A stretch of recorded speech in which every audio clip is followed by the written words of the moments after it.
안녕하세요. 저는 결혼 3년 만에 종지부를 찍은 30대 초반의 여자입니다. 짧다면 짧은 결혼 생활 동안 제가 겪었던 일을 이야기해 볼까 해요. 저와 남편은 사장과 직원 사이로 처음 만나게 되었어요. 저는 고등학교를 졸업하자마자 제 꿈을 위해 대학 진학이 아닌 일찍이 사회생활을 시작했어요. 정말 제가 할 수 있는 일이라면 뭐든 가리지 않고 열심히 했죠. 그렇게 6년이란 기간 동안 악착같이 돈을 모았고 제 나이 27에 드디어 제 꿈을 이뤘어요. 만화 카페를 차리게 된 거예요. 저는 어렸을 적부터 만화책을 좋아해 만화책방을 차리는 게 장래 희망이었거든요. 그리고 제 남편은 제 카페의 첫 알바생이었어요. 네, 맞아요.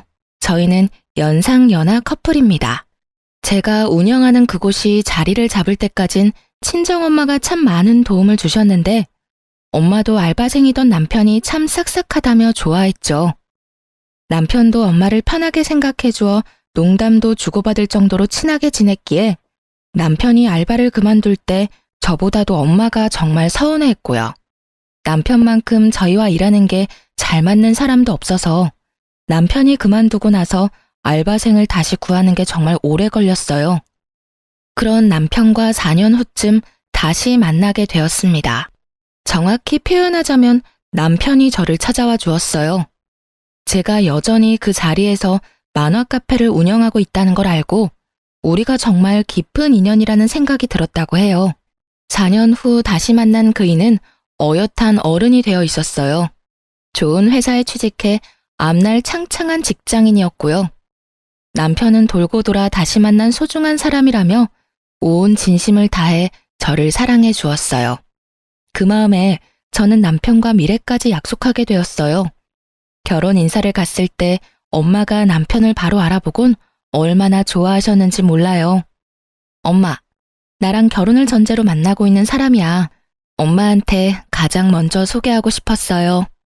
어머, 너 건이 아니니? 이게 무슨 일이야? 이게 어떻게 된 거야? 너희가 지금 교제 중이라고? 건강히 잘 지내셨죠? 너무 오래전이라 못 알아보실 줄 알았는데 저 알아보시겠어요? 어머, 얘는 더 멋져진 것 빼곤 그대로인데 어떻게 널 못 알아보겠어? 참 우리가 깊은 인연은 인연인가 보다. 이렇게 다시 만나게 되고 말이야. 그때 이제는 큰 사장님과 사장님이 아닌 장모님으로 더 깊은 인연으로 발전하기 위해 이렇게 용기 내서 찾아왔어요. 저희 결혼하고 싶습니다. 허락해 주십시오. 너무 이상하고 낯설다. 예전에 내가 알던 건희 모습 그대로라면 나는 너무 좋지. 그때 내가 내게 내 사위로 삼고 싶다고 했던 농담이 이렇게 현실이 될 줄이야. 정말 꿈만 같다. 내 딸 잘 부탁하네, 박서방. 저희 친정엄마는 제 남편이라면 무조건 승낙이라며 자기의 꿈을 이룬 것만 같다고 말씀하셨어요. 제 시부모님도 어린 나이에도 꿈을 위해 나아가 끝내 이룬 제 강단이 훌륭하다며 저를 예쁘게 봐주셨죠. 그렇게 저희는 양가 부모님의 큰 축복 속에 차근히 결혼 준비를 하며 딱 1년 후 성대한 결혼식까지 올리게 되었어요. 그때까지만 해도 저는 제 앞날이 꽃길일 거라 굳게 믿었고요. 하지만 그런 제 믿음은 서서히 금이 가기 시작해버렸죠. 바로 저를 탐탁지 않아 했던 단 한 사람 때문에요. 남편에게는 저보다 1살 어린 누나가 있었어요. 네, 저를 마음에 들지 않아 했던 유일한 사람이 바로 신우입니다. 신우는 저의 존재를 언짢아 했어요. 그 이유는 제게는 참 황당 그 자체였죠. 학력은 고졸에 고작 만화 카페를 운영하는 하찮은 사람이라며 자기 가족이 되기에 저는 너무도 부족하다고 여겼어요. 제 신우는 대학을 졸업하자마자 대기업에 취직까지 한 똑똑한 사람이에요. 직장인으로 지내면서도 배움에 대한 집착이 여전히 컸던 사람이라 가방끈 짧은 저를 성에 차지 않아 했어요. 그런 사람이 있는 집안에 왜 시집까지 갔느냐고요? 그만큼 저는 남편을 사랑했고 또 시부모님도 제게 참 잘해주셨으니까요. 시부모님은 신우가 제 험담이며 무시할 때 늘 제 편에 서주셨거든요. 도대체 건이 너는 쟤 어디가 좋다고 결혼까지 하겠다는 거야? 우리보다 한참 부족한 저런 애가 시집을 오면 집안 망신인 거 몰라? 대학 문턱도 못 밟은 데다 다른 것도 아니고 만화 카페? 진짜 허접하다 못해 볼품없잖아. 난 정말 이 결혼 싫어. 반대라고. 어허, 예비 며느리 앞에서 예의를 갖춰라. 아무리 철이 안 들었다지만 나이값도 못하고 사람을 단면만 보고 판단하는 것만큼 어리석은 짓도 없다. 매사에 깊이 생각하고 경솔한 언행은 삼가해라. 다른 면에서는 너보다 훌륭한 점이 많은 아이란 걸 왜 몰라? 아빠, 무슨 그런 망발을 해. 내 어디가 어때서 저런 뭐 하나 잘난 것 없는 저 애랑 비교하느냐 말이야. 내가 보기엔 나 빼고 여기 있는 모든 사람이 다 어리석다고. 누나, 말 조심해. 나랑 미래를 약속한 사람이야. 지금처럼 무시하는 태도 더는 못 참아. 자기 꿈을 위해 포기할 줄 알고 또 명확히 선택할 줄 아는 멋진 사람이야. 누나나 나처럼 부모 그늘에서 더 쉽게 모든 것을 얻은 우리와는 비교도 안 될 만큼 현명한 사람이라고. 저는 제 가치를 분명히 알아봐주는 남편과 시부에게 감사했어요. 이런 가족이라면 신우의 미움쯤이야 감내할 수 있을 거라 생각했고요. 저는 제게 마음 써주는 시부모님이 좋았고, 그래서 자주 함께하며 예쁨 받기 위해 더 노력했어요. 시댁에서 예쁨을 받는다면 모든 며느리가 걱정하는 고부 갈등쯤은 잘 극복하며 정말 딸처럼 시댁 사랑받으며 지낼 수 있을 테니까요. 하지만 여러 차례 시부모님께 쓴소리를 들은 신우는 변함없었어요. 이미 저를 색안경 끼고 바라보았기 때문에 제 노력을 무시하고 저더러 시부모까지 꼬여낸 불려우라고 했거든요. 태생이 꼬리치는 팔자를 타고 나서 똑똑한 신랑을 꼬셔낸 것도 모자라 시부모님까지 꿰어내려 아양을 떨어댄다고 저를 너무 싫어하더라고요. 오죽하면 한참 결혼 준비에 눈코 뜰 새 없이 바쁜 날들을 보내고 있을 때 시댁 식구들 모르게 제게 찾아와서는 못나게도 굴었어요. 나보다 나이 조금 더 먹었다고 가르치려 들지 말고 잘 들어. 더는 눈꼴 셔서 못 보겠으니까 이만큼 우리 가족 기만하면서 재미 봤으면 어쩌지 못할 관계까지 가기 전에 그만 내 동생이랑 헤어져. 내 동생이랑 결혼해서 기구한 팔자 펴볼 생각인 거 누가 모를 줄 알아?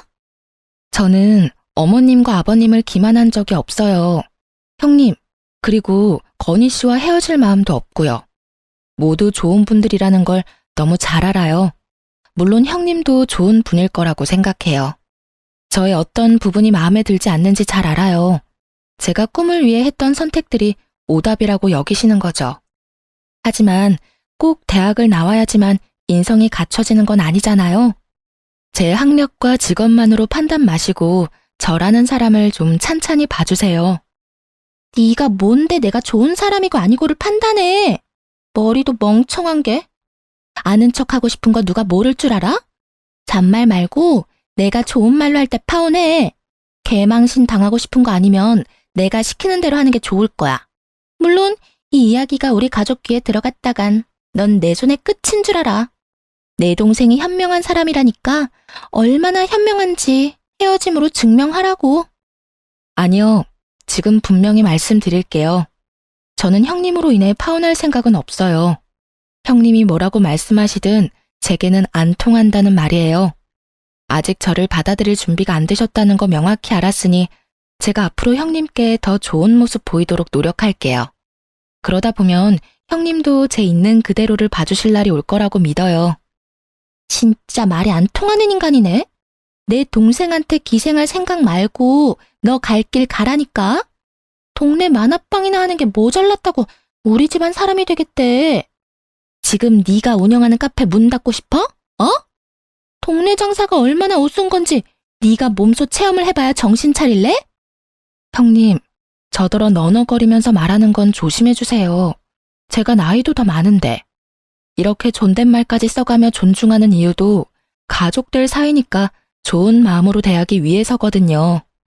형님도 아무리 제가 마음에 안 들어도 언행에 신중을 기해주세요. 동네 장사 우습게 여기시는 건 형님 같은데 그게 아니라는 걸 증명해 드릴게요. 저는 못나게 구는 신우를 패기 있는 자세를 일관하며 상대했어요. 남편도 그리고 시댁 식구 그 누구도 모르는 제 카페의 매출까지 보여주며 배움이 좀 짧다고 무시해도 되는 건 아니라는 걸 증명했죠. 어줍잖게 자신이 잘 나간다 생각하는 신우의 기세를 누를 만한 무기로는 충분하다고 생각했거든요. 실로 신우는 제 만화 카페의 매출을 알고는 놀라 입만 뻥끗하더라고요. 저는 한 방 더 먹이기 위해 대략 순수익을 알려주었어요. 그러자 충격이라도 먹은 표정을 하고는 아무 말 없이 돌아갔어요. 그 뒤로 팔자 피려고 남편을 꼬셨다는 말이 쏙 들어갔어요. 그건 제 순익이 자신의 월급보다 많았기 때문이었을 거예요.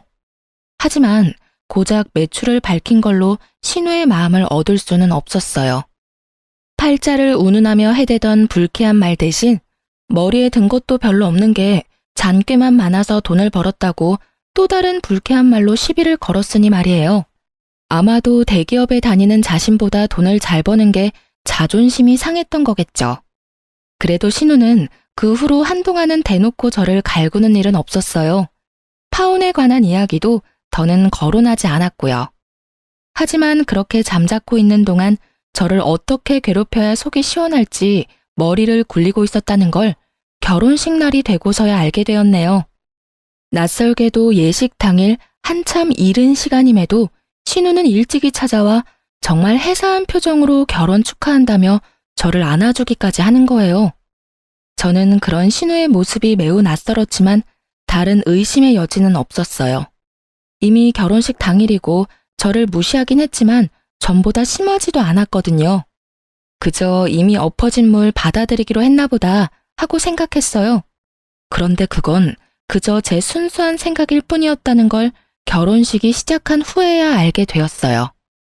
신우가 제게 축하 인사를 하며 살짝 안아줄 때 손에 쥐고 있던 차키를 제가 입고 있던 드레스 위로 떨궜어요. 당연히 그 차키를 줍기 위해 신우는 잠깐 몸을 숙였고요. 저는 이 행동을 대수롭지 않게 여겼지만 이 행동이 저를 참 난감하게 만든 문제의 행동이었어요. 예식이 시작되고 신부 입장을 하는 순서에 난감한 일이 벌어진 거죠. 바로 제 드레스 밑단이 갈기갈기 찢어져 있었다는 겁니다. 하는 수 없이 저는 그 찢어진 드레스를 입고 결혼식을 진행해야 했어요. 가장 행복해야 할 그날 제 기분은 엉망진창이 되어버린 거예요. 그 흉한 드레스를 입고 사진 촬영까지 해야 했으니 멀쩡할 리 없잖아요. 모두가 수군거리는 하객석, 통쾌한 표정으로 웃고 있던 신우를 보니 속에서 화가 치미는 걸 숨길 수 없더라고요. 저는 예식이 끝나자마자 곧장 신우에게 찾아가 참고 있던 화를 터뜨렸어요. 이게 도대체 뭐 하는 짓이에요? 어떻게 다른 날도 아니고 결혼식을 이렇게 망칠 수 있냔 말이야. 아무리 내가 마음에 안 들어도 그렇지 어떤 생각을 가졌으면 이런 일을 저질러요? 형님이 다 물어내요. 당신이 찢어버린 드레스도 다 망쳐버린 결혼식도 전부 다 물어내. 내가 왜 그래야 하는데? 그러게, 내가 가족들 몰래 찾아가서 파혼하라고 했을 때 군말 없이 시키는 대로 했으면 좋았잖아. 그랬으면 이런 일을 내가 버릴 필요도 없었을 거 아냐. 이제 빼도 박도 못하게 가족이 되어버렸으니 그걸 문제 삼기보단 퍼포먼스나 해프닝 정도로 생각하고 넘기면 그만 아닌가? 그럼 앞으로 잘해보자고 옳게. 뭐? 퍼포먼스나 해프닝? 당신 결혼식에 이런 일을 당했다고 생각해봐. 이게 당신이 말하는 것처럼 가볍게 넘길 수 있는 건 줄 알아? 아무리 가족될 사람이 마음에 들지 않는다고 해도 이런 일까지 벌일 만큼 수준 이하인 줄은 꿈에도 몰랐네. 그런 머리로 어떻게 대기업에 갔는지 놀랍고 신기할 따름이라고. 지금 아랫사람 주제에 뭐라고 망발을 해대는 거야? 수준 이하? 너 미쳤니? 감히 니까짓게 수준을 운운하며 날 무시해? 너 지금 말 다 했어? 어? 아니, 아직 하고 싶은 말은 차고 넘치지. 하지만 무식한 당신이랑 더 말 섞어봤자 뭐가 달라진다고. 오늘 당신이 저지른 이 만행, 뒷일까지 생각하고 저지른 거지? 겁도 없이 감히 이런 행동을 잘도 버렸으니 각오하는 게 좋을 거야. 저급한 내게 딱 맞는 짓이었는데 내가 각오할 게 뭐 있어. 그리고 윗사람한테 버르장머리 없게 말을 놔? 무식한 건 내가 아니라 너네. 못 빼어먹은 티 작작내. 나는 너랑 친구 먹을 생각 없어. 깍듯이 형님 대우하라고. 알겠어? 저는 신우가 한 이 말도 안 되는 행동을 곧장 시댁 식구에게 알렸어요. 그날 시부모님은 신우의 등짝을 연신 두들겼고 눈 똑바로 뜬 채로 저를 노려보는 신우를 대신해서 시모와 시부가 저에게 고개까지 숙여 사과했어요. 그런 시부모님의 모습에 신우는 제가 뭐라고 그렇게까지 사과를 하느냐며 성을 냈지만 시부모님은 그런 신우를 더욱 나무랐어요. 남편도 자기 누나가 모자라도 한참 모자라다며 행복해야 할 날 이런 사고가 생겨 미안하다고 하더라고요. 저는 시부모님과 남편에게 처음으로 목소리를 높였어요. 다시는 신우로 인한 피해를 입는 일은 없게 해달라고 당부했어요. 제 말에 시모가 나서서 앞으로는 신우와 마주칠 구실은 절대 만들지 않겠다며 약속했어요. 저는 이 문제로 시부모님을 더 난처하게 만들고 싶지는 않아 시부모님에게는 돌아가겠다 가볍게 인사만 한 뒤 시댁을 빠져나왔어요. 그날 이후 한동안은 시부모님은 제 눈치를 살폈어요. 그건 그것대로 참 마음이 불편하더라고요. 그리고 가족 사이인데 시댁에서 지내는 신우를 전혀 마주치지 않은 채 지낼 수 있겠어요? 결혼 초에는 신우와 제가 만나는 접점이 없도록 신경 써주긴 했지만 그것도 얼마 가지 못했어요. 대명절이나 시댁이 치르는 제사 때 며느리인 제가 매번 빠질 수는 없는 노릇이니까요. 신우는 그런 일을 버리고도 여전히 당당한지 저와 마주칠 때마다 꼭 저더러 이렇게 말했어요. 처음 몇 번은 저도 큰 내색하지 않았지만 날이 갈수록 서운함은 쌓이고 속상해서 나중에는 따지게 되더라고요. 적당히 가족 행세하고 그만 내 동생과 갈라서는 게 어때? 너 하나 때문에 우리 식구가 다 불편한 거 안 보이냐고. 불려울을 이렇게 마주하고 있으려니까 불쾌하고 소름 끼쳐서 마음 편히 집에 있을 수가 없네 진짜. 도대체 꾸준히 제게 왜 그러시는 거예요? 제 어디가 그렇게 마음에 안 들어서 사람을 그렇게 못 잡아먹어 안달인데요. 이제 가족까지 된 마당에 이렇게까지 일관되게 저를 배척하는 이유가 뭐냐고요. 그걸 몰라서 물어? 이래서 가방끈 짧은 것들은 말이 안 통해. 나는 가족으로 받아들인 적도 없는데 우리가 무슨 가족이야? 나는 너처럼 저급한 애랑 가족될 생각이 전혀 없어. 결혼했든 안 했든 넌 그저 내겐 외지인이고 우리 가족 꼬여낸 여울 뿐이라고. 그런 저급한 것이 내 집에 마음대로 들락거리는데 기분 좋을 사람이 어딨어? 안 그래? 제발 그만 좀 해요. 이렇게 매번 형님과 언쟁하는 것도 이제 지친다고요. 제가 형님이랑 결혼했어요? 네? 형님이 여전히 반대하는 마음이라고 해도 의미 없다는 거 아시잖아요. 제가 도대체 뭘 그리 잘못했다고 이리 지독하게 절 미워하시는 건데요. 시부모님과 남편에게 최선을 다하고 있는 제게 왜 이러세요, 정말. 누가 내 가족들한테 잘하라고 시켰어? 네가 하고 싶어서 하는 거면서 왜 나한테 언성을 높여? 그런 거 안 해도 된다니까? 그냥 우리 집에서 좀 사라져 주라고. 네 갈 길과 우리 가족의 갈 길은 다르다고. 네가 사는 그 싸구려 삶에 내 가족들까지 넣지 마. 그게 난 불쾌하다고. 네 존재가 내겐 그저 끔찍한 암덩어리 같다고. 말 가려서 하세요. 제가 일건 모든 걸 싸구려 취급하지 마시라고요. 형님께서 저에 대해 뭘 얼마나 잘한다고 그렇게 치부하시는 건데요. 지금의 저는 제 모든 노력의 결실이 되어 만들어진 모습이에요. 형님과 다른 길을 걸었다고 제가 그런 취급을 받아도 되는 게 아니라고요. 네 노력이 얼마나 하찮은지 보여주는 거네 그럼. 넌 죽었다 깨어나도 내 가족이 될 수 없어. 그러니 제발 좀 내 눈앞에서 사라져줘. 아니, 우리 가족 앞에서 없는 사람이 되어줘.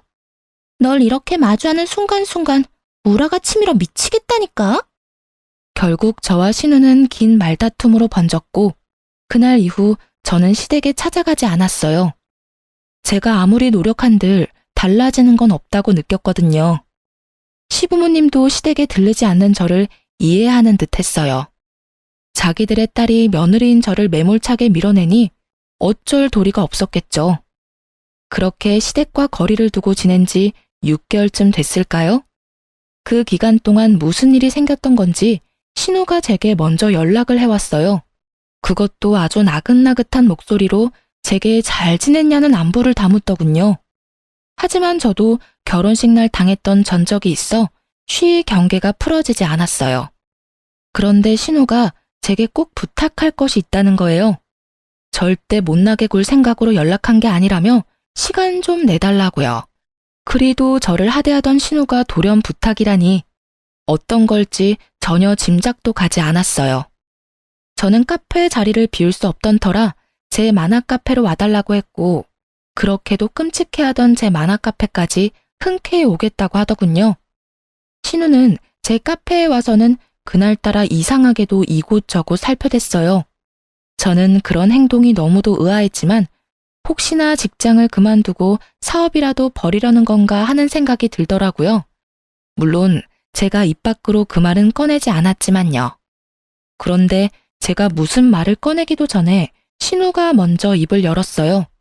저더러 꼭 비밀이라며 저만 알고 있으라며 이야기하기 시작했죠.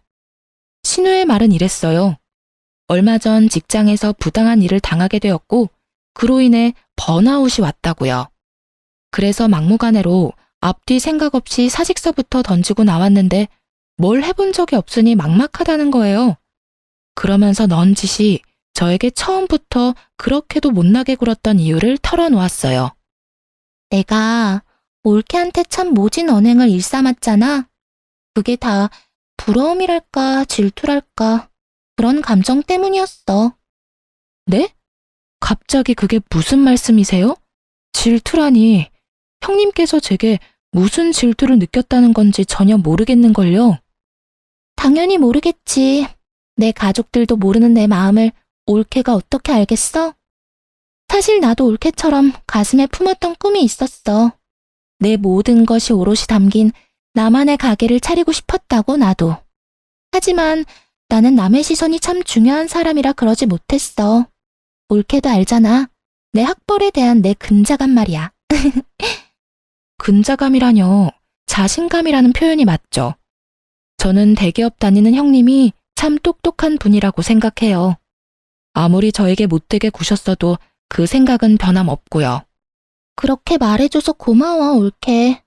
아무튼 나랑 다르게 남의 시선 생각 안 하고 꿈을 이뤄낸 올케가 너무 부러웠어. 그래서 그게 너무 배 아프더라고. 시샘을 부르지 않을 수가 있어야지. 미안해. 진심이야. 그런 마음에서의 미움이었다니 전혀 몰랐어요.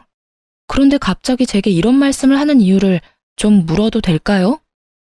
나도 일이 이렇게 된 김에 나만을 위한 무언가를 이루고 싶어. 그런데 아무것도 모른 채로 맨 땅에 헤딩하는 것보단 이미 그 길을 걸어온 올케에게 털어놓고 도움을 받고 싶어서 말이야. 혹시 날 좀 도와줄 수 있을까? 이 기회로 형님과 좋은 관계로 발전할 수 있다면 제가 할 수 있는 최대한 도움을 드려야죠. 구체적인 계획은 있으세요? 괜찮다면 제게 알려주시면 좋겠어요. 사실 아직 구체적으로 뭔가 계획을 세우진 못했어. 나한테도 너무 급작스러운 상황이라서. 저기 그래서 말인데 괜찮다면 올케네 가게에서 아르바이트라도 하며 일을 좀 배울 수 있을까? 신우의 고백은 정말 예상치 못했던 이야기였어요. 제 도움이 필요하다며 사과까지 하는 신우를 어떻게 돕지 않을 수 있겠어요? 드디어 저를 가족으로 인정받는 것 같아 들뜨기까지 했던걸요. 저는 신우의 부탁에 마침 2호점을 준비 중이었던 터라 1호점을 저 대신 관리해줄 직원으로 신우를 고용하면 좋겠다는 생각에 흔쾌히 신우의 부탁을 들어주었어요. 신우는 처음 한 달 동안은 제게 적극적인 태도로 일을 배웠어요. 가끔 손님이 없어 한가할 때는 신우와 시시콜콜한 이야기까지 나누며 정말 더없이 좋은 날들을 보냈죠. 하지만 앞으로도 이렇게 잘 지낼 수 있기를 희망하던 저의 기대가 와르르 무너지기까진 그리 오래 걸리지 않았네요. 신우에게 1호점 관리를 맡긴 지 석 달 만에 어김없이 일이 생겼어요. 그날은 제가 2호점 오픈 준비가 거의 끝나갈 쯤이기도 하고 신우가 첫 달과는 달리 시간이 갈수록 업무에 관한 미흡한 부분이 많아져서 넌지시 이야기도 할 겸 식사 자리를 함께 하려고 했죠. 그렇게 평소보다 조금 일찍 1호점으로 넘어갔어요. 그런데 제 만화 카페가 정말 난장판도 이런 개판이 없다 싶을 정도로 엉망인 거예요. 거기다 신우는 손님이 있건 없건 어디서 났는지 카운터 밑에 이불까지 펴고 누워있는 겁니다. 저는 그런 신우 모습에 머리 끝까지 화가 났어요. 이게 다 무슨 꼴이에요? 여기 이렇게 누워 계시면 어떡해요? 손님이 안 계신 것도 아니고 카페도 엉망진창인데 이리 태평하게 쉬고 있으면 안 되죠. 관리할 게 뭐 있어. 손님들한테 책 보고 나면 밤납대에 꽂지 말고 제자리에 바로 꽂아두라고 말해놨어. 그리고 먹은 음식들은 이따 퇴근하기 전에 몰아서 설거지하는 게 편하잖아. 그릇 부족하면 다 떨어졌다고 하면 그만이고. 옳게 사장이라고 유난 떨지 마. 꼴 사나워 보여. 형님, 저더러 도와달라고 하신 지 얼마나 되셨다고 이렇게 의욕 없이 퍼질 수 있어요. 그리고 어쨌든 제가 매달 노동값을 지불하는 입장인데 이렇게 관리가 안 되면 제가 어떻게 월급을 챙겨드려요? 참 더럽게 쫑알대네. 월급 얘기가 나와서 말인데 내가 생각해보니까 이렇게 내가 시간 낭비할 필요 없지 싶어. 어차피 끝까지 나 돕기로 하고 시작한 거잖아. 그러니까 그냥 잔말 말고 1호점 매출 딱 절반 떼서 매달 나한테 보내. 지금 무슨 말도 안 되는 소리를 하시는 거예요. 제가 왜 카페 매출에서 절반이나 형님께 드려요? 노동한 값으로 치면 지금 돈을 주는 게 맞나 싶을 정도라고요. 올케가 나 도와주겠다며. 이제 와서 모르쇠 하면 안 되지. 계속 주라는 것도 아니고 내가 당장 하고 싶은 게 생겼거든? 그게 자리 잡기 전까지 자금이 필요할 거 아니야. 그러니까 나 이렇게 부려먹으면서 돕는 척 말고 그냥 돈으로 편하게 도와주라고. 형님이 제 자식이라도 돼요? 아니, 자식도 그렇게 거저먹으려고는 안 하죠. 어떻게 그런 뻔뻔한 요구를 할 수 있는지 황당할 뿐이네요. 오늘까지 근무하신 거 계산해서 입금해 드릴 테니까 내일부턴 나오실 필요 없어요. 그리고 형님 말한 것처럼 할 생각도 없으니 꿈도 꾸지 마세요. 매출 절반 상납하는 게 뭐 어려운 일이라고 또 사람 승질을 건드려? 허드렛 일 투성이인 이 일을 내가 왜 해야 하는데? 가치도 없는 이 거지 같은 일을 왜? 네가 그럼 그렇지. 니까지 것이 뭘 얼마나 위대한 일을 했겠어? 다음 달부터 매달 총 매출의 반 나한테 상납해. 돕겠다고 입 밖으로 말을 뱉었으면 찍소리 말고 내가 시키는 대로 해. 저는 끝까지 단호하게 그럴 수는 없다고 거절했어요. 그리고 다시는 제 카페에 발도 들일 생각 말하고 딱 잘랐고요. 그런데 그때부터 신우는 내게 돈을 맡겨놓기라도 한 사람처럼 매일같이 저를 찾아와서는 돈 타령을 하며 저를 볶아댔어요. 정말 이렇게까지 더럽게 얽힌 인연이 있을까 싶을 정도로 징글징글 하더라고요. 돈 타령만 했으면 나았을까요? 신우는 나중에는 제게 말이 안 통한다며 매출의 절반을 떼서 보내지 않으면 제 만화 카페를 당장이라도 문 닫게 만들어버리겠다며 협박까지 일삼았어요. 그리고 형님이 제 카페에서 잘린 지 딱 한 달 되던 날, 저는 당연히 상납하지 않았고 신우가 또 찾아왔어요. 제 카페에 들어와서는 책꽂이에 꽂혀있던 책을 모두 끄집어내고 인기 있는 책들은 다 찢어버리고 가게의 모든 물건을 파손해댔어요. 폐악질도 이런 폐악질이 없다고 느낄 정도로 그 짧은 시간에 카페 내부를 난장판으로 만들더라고요. 힘이 어찌나 센지 아무리 뜯어 말려도 말려지지도 않았고요. 어쩌다 이런 일까지 겪게 된 걸까요? 제 꿈을, 제 모든 걸 신우는 그렇게 짓밟았습니다. 저는 통제되지 않는 신우를 신고했어요. 경찰이와 제압하고 나서야 정신 나간 신우를 막을 수 있었어요. 저는 남편과 시부모님한테 이 사실을 모두 알렸어요. 그리고 영업방해로 신우를 고소했어요. 시댁 식구들은 제게 결혼식 때 있었던 사건처럼 사과하며 천처해달라고 하더군요. 시모는 자기가 전부 변상할 테니까 가족끼리 일 크게 만들지 말라는 말까지 했고요. 저는 그런 시모에게 제가 가족이 맞긴 하냐고 따져 물었어요. 제가 정말 가족이 맞긴 해요? 왜 늘 저만 당신들과 잘 지내기 위해 노력해야 해요? 형님이 저더러 돈을 내놓으래요. 잘 지내고 싶으면 돈을 주래요. 이게 어머님께서 말씀하시는 가족이 맞아요? 미안하다. 정말 미안해. 내가 이렇게 사과하마. 그러니 제발 노여움 풀고 내 딸 좀 모진 일 당하지 않게 선처해 주렴. 제발. 그럼 제가 당신 딸에게 당한 모진 일은요. 그간 두 눈으로 보셨으니까 다 아실 거잖아요. 저 법대로 할 거예요. 선처 따위 없습니다. 어머님, 아버님께서 저를 어떻게 생각하시던 상관없어요. 이번 일만큼은 그냥 넘어갈 수 없으니까요. 시몬은 제 손까지 붙들며 눈물로 호소했어요. 하지만 저는 절대 흔들리지 않았습니다. 아니, 흔들릴 수 없었어요. 저를 모욕해왔던 건 이악 물고 참아왔지만 제 전부를 이렇게 망쳐버린 신우를 용서할 수 없으니까요. 거기다 제게 협박까지 한 신우만을 걱정하잖아요. 협박을 받은 건, 피해 입은 건 바로 저인데 시댁 식구 중 그 누구도 제게 먼저 괜찮냐고 말을 건넨 사람은 없었어요. 저는 가족이라는 울타리에 갇힌 외지인일 뿐이었다는 걸 정말 절실히도 느꼈어요. 그뿐인 줄 아세요? 신우는 제게 신고당한 그 상황에서도 일말의 반성도 없었어요. 아니, 도리어 배째라는 식으로 뻔뻔하게 나왔죠. 니까짓게 합의 안 해주면 어쩔 건데 이런 식으로요. 남편은 어땠냐고요? 여지없이 신우의 편을 들더군요. 그래도 자기의 누나인데 어떻게 이렇게까지 할 수 있느냐며 원망을 쏟아내면서 말이에요. 당신이 누나더러 돕겠다고 했다며. 그래서 누나도 든든한 백이 생긴 거라고 생각했던 거겠지. 그리고 대기업까지 다닐 정도로 우리 누나는 많이 배운 사람이고 많은 경험이 있는 사람이야. 그런 사람이 당신에게 돈을 요구했다는 게 말이나 돼? 그럼 지금 내가 전부 거짓말이라도 하고 있다는 거야? 당신 누나가 내 카페를 그렇게 만든 게 전부 내게 돈 뜯어내려다 실패해서라고 몇 번 말해. 그 대기업 다니는 잘난 누나가 직접 이 사다를 만든 거라니까?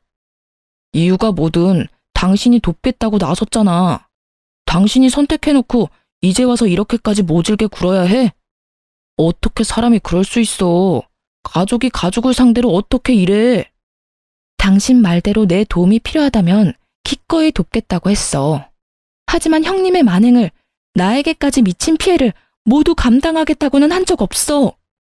이래서 집안에 사람을 들일 땐 심사숙고해야 하는 건데 내 딸 꼬드겨 회사까지 그만두게 만들고도 뻔뻔하게 굴기까지. 엄마가 돼서는 내 딸 자식만 못났다고 나무라며 하나뿐인 며느리라고 예뻐했던 지난날이 다 후회스러워. 내 딸에 보는 눈이 딱 맞았던 거였어. 내 딸을 믿었어야 했어. 식구들은 끝까지 제게 미안함이라고는 없었어요. 합의하지 않겠다는 나를 벌레 보듯 할 뿐이었죠. 그러면서 그동안 자기 딸의 의견을 받아들이지 않고 저를 가족으로 들인 것에 대한 한탄을 해댔어요. 저도 이런 사람들과 더는 가족으로 살고 싶지 않다는 생각이 물밀듯 밀려왔어요. 그래서 남편에게 그 자리에서 이혼을 요구했습니다. 우리의 관계 속에서 남는 건 미움뿐이었으니까요.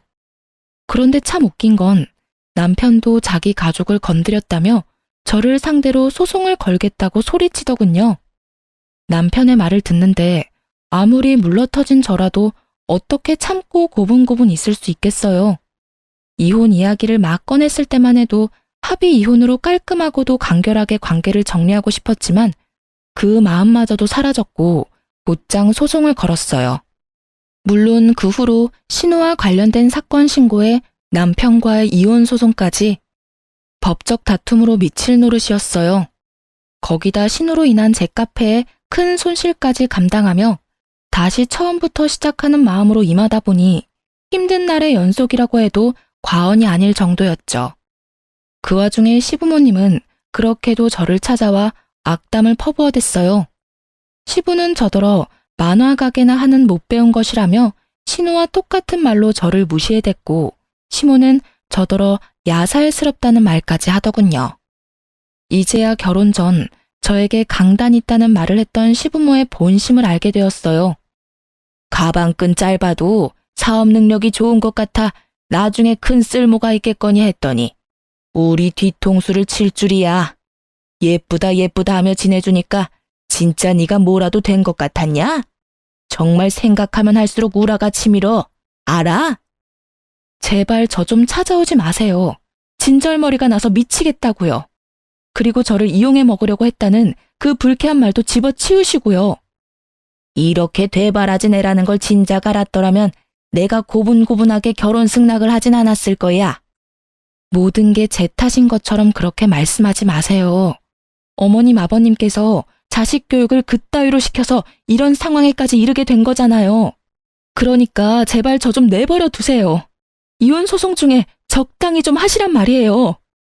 그래, 네가 이제야 본 모습을 보이는구나. 이 악독한 것. 내가 이런 네 두 얼굴에 속았어. 참한 모습으로 평생 우리 가족 뒷받침이나 되어주었으면 좋았을 텐데 이게 무슨 날벼락이냔 말이야. 그 배려심 깊던 시모는 더는 찾을 수 없었어요. 아니, 그동안 속내를 숨기고 연기를 잘해오던 시모가 없어진 거죠.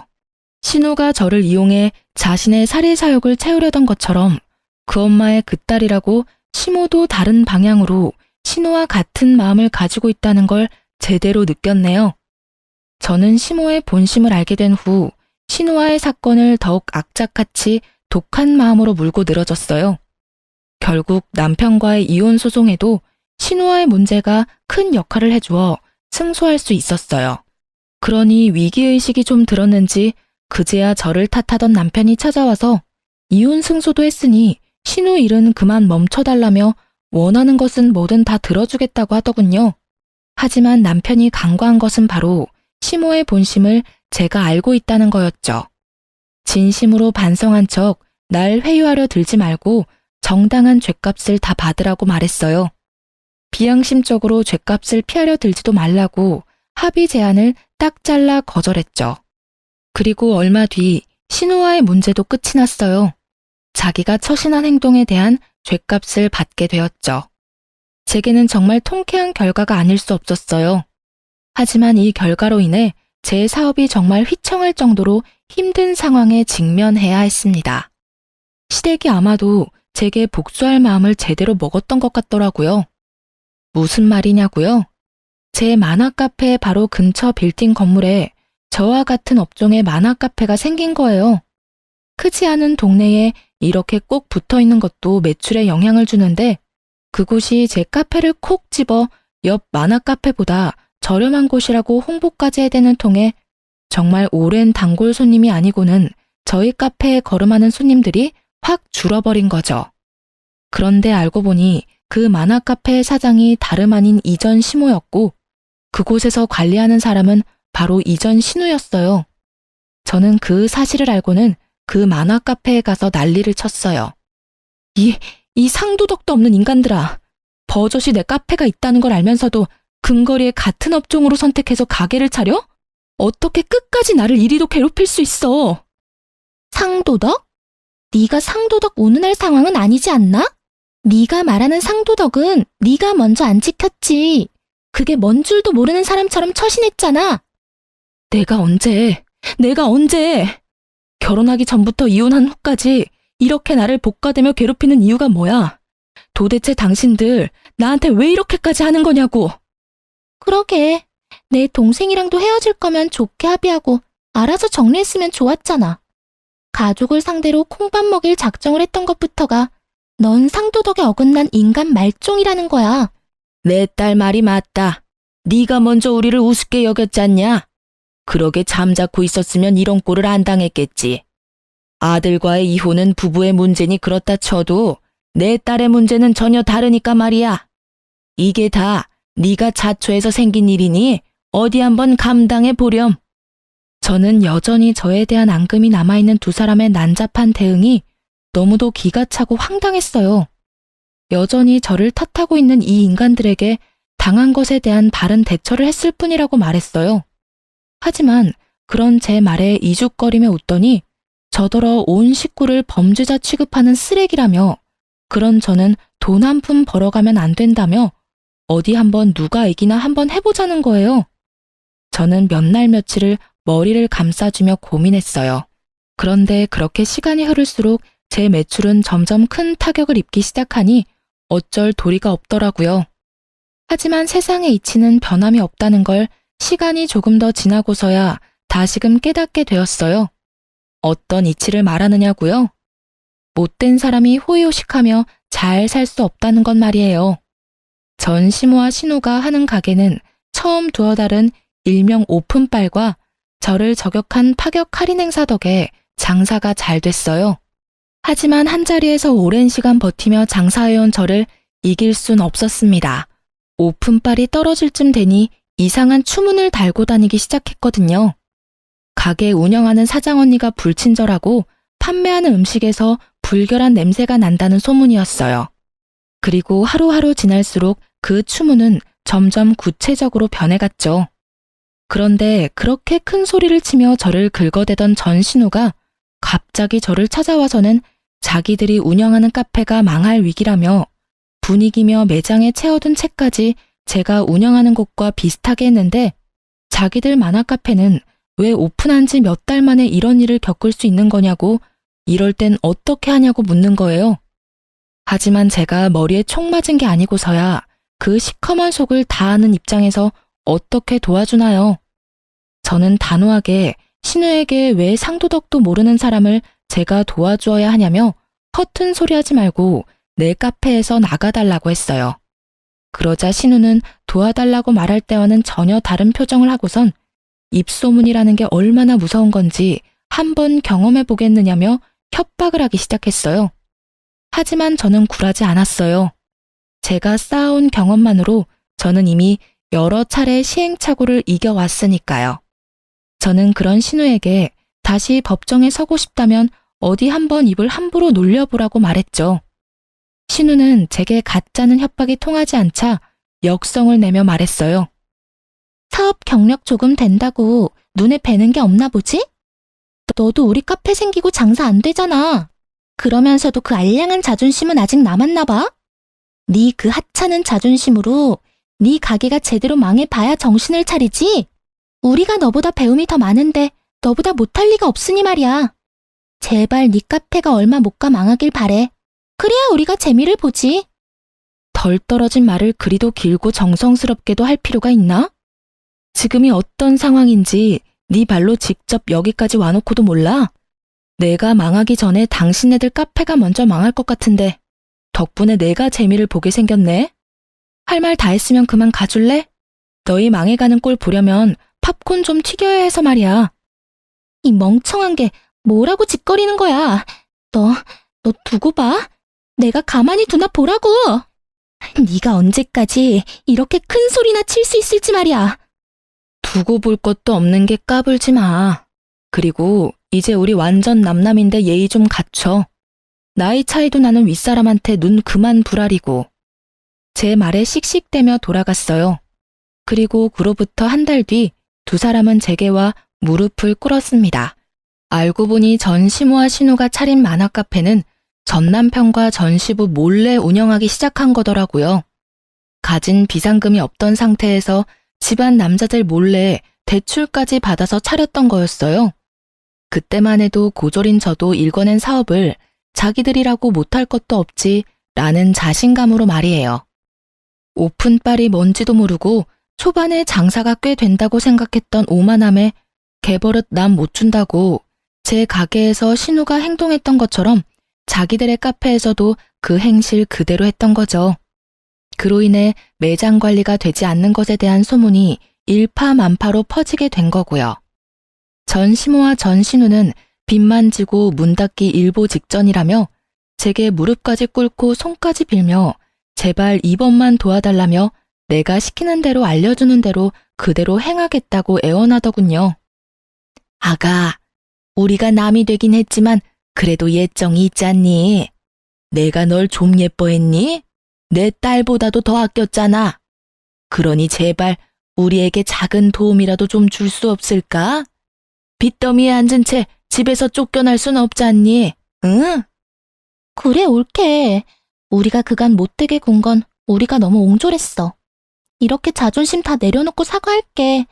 여전히 마음에 담아두고 있는 것 있다면 다 말해. 오늘 이 자리를 빌어 전부 사죄할게. 그러니 제발 엄마 말처럼 예정을 핑계 삼아 조금만 힘 좀 보태주면 안 될까? 제가 왜요? 내가 왜? 우리가 예정이라고 해봤자 뭐 얼마나 있다고.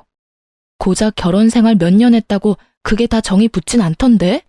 예, 미운 정도 정이라면 정인데 그렇게 매몰차게 굴지 말아주렴. 나도 내 딸도 이렇게 비마. 제발 우리 좀 한 번만 살려주렴. 미운 정은 정이 아니죠. 원망이고 미움이지. 전에는 늘 제게 매몰차게 구시던 분들이 아쉬울 땐 더없이 나긋하게 구니까 혼란스럽네. 막말로 제게는 그곳이 망하는 게 더 좋은걸요? 오픈할 때 제 카페를 저격하는 글로 손님까지 뺏어가 놓고 이제와 이렇게 염치 없이 구는 거 정말 별로거든요. 다시는 이런 부탁한다고 찾아와서 마음대로 무릎 꿇고 그러지 마세요. 남보다 못한 사이끼리 도와달라는 말 자체가 무례한 거니깐요. 도울 가치도 없는 전시모아 신우를 카페에서 내쫓았어요. 그 후로 정말 얼마 못 가 전시모아 신우가 운영하던 만화 카페는 폐업하고 말았습니다. 그렇게 첫 사업을 망한 전시모아 신우는 제가 도움만 줬더라면 다시 일어설 수 있었다며 또다시 저를 원망하며 몇 번이나 더 찾아와 해코지를 했어요. 하지만 저는 끄떡도 하지 않았죠. 한 번만 더 내 카페를 찾아와 행패를 부린다면 시부에게 모든 사실을 말하겠다며 엄포를 놓았어요. 월세도 감당 못할 정도로 쫄딱 망해서 초기 자금도 제대로 회수하지 못한 채 빚만 남은 상태라는 걸 알고 있다고 말이죠. 이후로는 더 이상 행패를 부리러 찾아오진 않았어요. 그 후로 1년이 지난 지금까지도요. 저는 그 힘든 시기를 거치면서도 정말 열심히 살았어요. 그 덕에 2호점까지 안정적이게 자리를 잡아가고 있는 중이랍니다. 직원까지 고용해 전보다 편하게 일하고 있거든요. 많지 않은 나이에 이혼 딱지를 달고 살아가는 건 썩 유쾌하지는 않지만 그렇다고 제 이혼을 후회하지도 않아요. 이혼이라는 제도를 택한 건 제가 했던 수많은 선택 중에 손에 꼽을 만큼 잘한 선택이라고 여기니까요. 지금은 제가 좋아하는 걸 직업으로 삼고 또 이걸 이만큼 성공적으로 이뤘다는 것이 그저 자랑스러울 뿐이며 앞으로의 제 미래가 기대되거든요. 이제 제 곁에 남아있는 사람이 선하고 좋은 사람들만 남았다는 사실이 저에겐 큰 힘이 되거든요. 그 사람들에게만 오롯이 베풀며 살아가면 된다는 것이 더할 나위 없이 마음 편한 일이에요. 제 부모님께서는 짧은 결혼 생활을 끝마치고 다시 싱글이 된 저를 처음엔 많이 안타까워하셨어요. 하지만 제 선택을 인정해 주셨고 열심히 살아가고 있는 제 모습을 보며 늘 흐뭇해 하시네요. 아직도 저는 청춘이기에 앞으로도 많은 선택의 기로에 놓이겠죠. 부디 그 수많은 선택이 제 삶을 더욱 의미 있게 채워갈 수 있는 행운으로 가득하길 바라며 제 짧고도 파란만장했던 이야기를 마칩니다. 부디 제 사연이 시청자분께 재미를 선사했기를 바랍니다. 감사합니다.